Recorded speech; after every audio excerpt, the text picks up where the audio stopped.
Welcome to Guide Guru. We hope this video helps.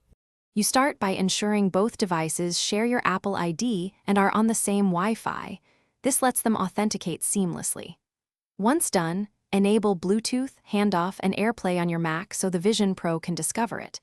Put VisionPro on, then on your Mac open Control Center, select Display, and pick VisionPro under AirPlay. You'll see a code appear in the headset. Enter it on the Mac if prompted. This immediate pairing step creates the secure video and input channel you'll use next. Once paired, decide how you want the Mac display to behave. Mirror for identical output, extend for extra desktop, or a dedicated spatial space for apps. Configure resolution and scaling to trade off sharpness versus GPU load. Higher refresh helps motion, but costs battery. Make sure your Mac's input settings map correctly.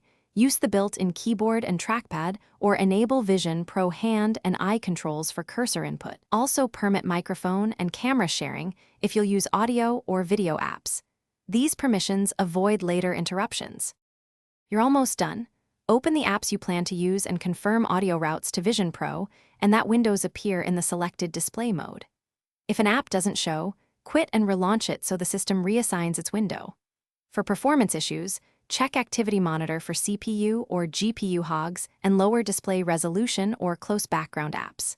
If pairing or streaming fails, toggle Wi-Fi and Bluetooth, sign out and back into your Apple ID, and reboot both devices. This clears most transient pairing errors. Thanks for watching. Consider subscribing if we helped you today.